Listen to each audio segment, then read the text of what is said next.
There are places in the world where the air feels different, where time seems to stop, where legends don't sound like stories, but like warnings, places sacred to some, cursed to others. What if there were specific points on Earth where the veil between this world and another becomes thin, where gods descended, where angels fell, where shadows emerged? Today we will delve into that forgotten map, the map of the portals. We will explore real sites documented by entire civilizations, where it is said that heaven touched the earth, or that hell opened a gate. What did these places have in common? Why did the ancients build temples right there? And why are so many of those sites today surrounded by silence or surveillance? Are we talking about spiritual energy, ancient technology, or about direct access points between dimensions that were never fully closed? Maybe some doors remain open. Maybe in some places they were never shut. And if you too have felt that there is something beyond the visible, you're not watching this video by accident. You're about to discover the places where heaven and hell still touch.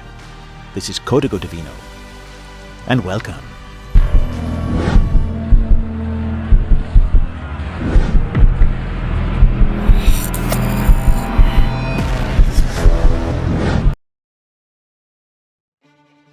Throughout history, many cultures have agreed on one thing: that the earth is dotted with sacred places, exact points where something or someone broke the boundary between dimensions. Not all mountains are the same. Not all land is just soil. There are sites that vibrate differently, places where the invisible became visible. And if we want to understand portals, the true power of connection between worlds, we must begin with those that were touched by the light. Heavenly portals, where the divine touched the earth. All throughout ancient history, one idea keeps repeating: the belief that heaven is not as far as we think, that there are concrete, real places where the divine descended, where God, the angels or celestial forces broke the boundary between realms and manifested before mankind. Mount Sinai. The Bible tells us that on Mount Sinai, Moses didn't just climb a mountain. He climbed to a place where the voice of God thundered through lightning, and the people trembled in fear at the mountain's base. It was there that heaven spoke directly. Not in visions, not in dreams, in fire, in sound, in real presence. Was it just a metaphor? Or is that mountain still, to this day, a place marked by the eternal? Mount Hermon. But it wasn't only God who descended. According to the Book of Enoch, it was in these same mountains that the fallen angels arrived on earth. It was on Hermon where they sealed their pact to take human women and give them forbidden knowledge. Why there? Why not anywhere else? What was it about that place, that specific elevation, that made it the entry point for the rebellion? Bethel, house of God. Jacob, fleeing from his brother, had a vision during the night, a ladder connecting earth with heaven and angels ascending and descending. When he woke, he trembled and said, "This place is dreadful. This is the house of God. This is the gate of heaven." That site was called Bethel, and centuries later, it became a sacred place for Israel. Was it just a dream?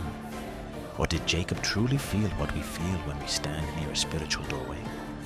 Other portals according to world cultures. The Maya believed that certain caves were mouths of the underworld, and that certain temples allowed communication with celestial beings. The ancient Incas called Lake Titicaca the navel of the world. The Australian Aboriginals spoke of dreaming places where gods left dimensional traces. And across many cultures there is a pattern. Mountains, caves, sacred water, stars. Always the same elements, always the same message. Here, heaven and earth touched. What connects all these places? After exploring sites said to be where heaven descended, and others where shadows emerged, the inevitable question is, why these places? Why these specific points and not others? Why did such different cultures, separated by centuries and oceans, point to specific places as sacred, dangerous, or dimensionally distinct? When we observe carefully, we discover a pattern that goes beyond religion or folklore, a common language in architecture, in location, and in energy. Many of these places are aligned with what's known as ley lines, invisible paths that have, according to several theories, connect sacred sites across the planet. Places like the pyramids of Egypt, Stonehenge, Machu Picchu, Easter Island, and even biblical temples seem to be connected by straight lines that defy simple coincidence. Was this intentional? Or do these lines coincide with points of high natural, magnetic, or spiritual resonance? In addition, these sites share other common elements: height. Almost all are atop mountains, elevated temples, or plateaus. From Mount Sinai to Machu Picchu, the idea of ascending toward the divine is constant. Water. Where there are portals, there are rivers, lakes, sacred springs. Jacob saw the ladder to heaven next to a stone. And water. In Japan, the dead crossed the Sansu River. In Hierapolis, vapors rose from underground waters. Fire or mist. Where there's passage between planes, there's also smoke, a cloud that covers, a presence that blurs the visible. On Mount Hermon, Sinai, and the Plutonium, the veil was always shrouded by something, as if the boundary between worlds had to remain hidden. And finally, silence. All these places, even today, share a strange atmosphere. It doesn't matter if they're in ruins or turned into tourist attractions. When you stop, you feel something, a pressure, a deep stillness, as if the air remembers what happened there. They are not ordinary places. They are crossing points, points where the laws change, or where perhaps other laws remain active. And if all this is true, if these patterns are not coincidence, then maybe we're not talking about mythical portals, but about a real spiritual network, one that has connected heaven and earth, light and darkness since the beginning. A network that is still present, even if we've stopped seeing it. What if these portals are still active? The lingering question is inevitable. What if these places are not just ruins? What if they're not just legend? What if the portals are still open? Because if there's one thing we've learned from observing each of these sites, it's that the sacred and the forbidden doesn't disappear. It only changes form. It hides in plain sight. Or it's protected behind the veil of silence.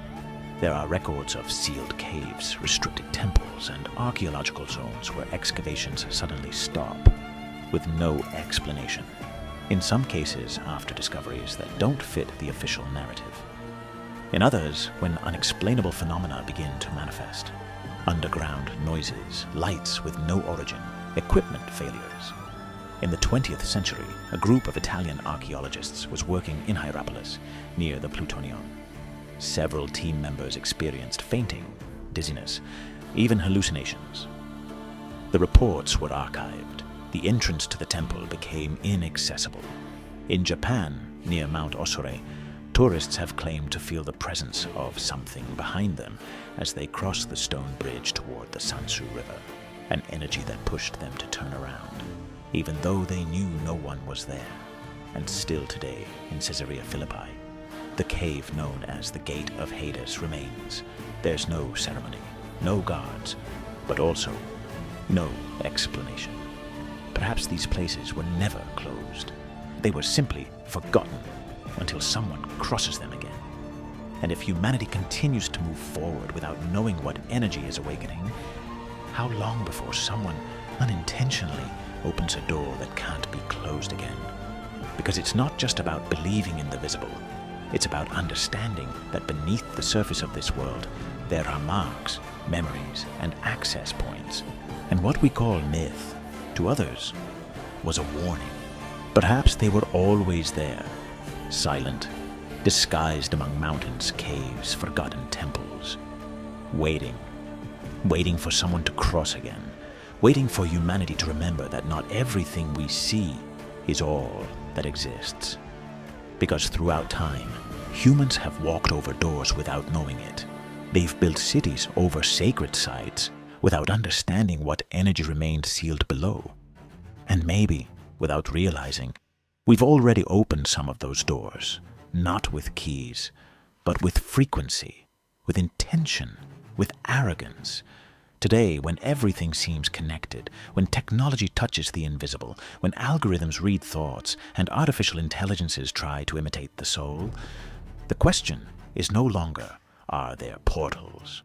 The question is, who controls them now? History is not just a file from the past. It's an echo. And sometimes it's a map. And if you're here, if you made it to the end of this journey, it wasn't by accident.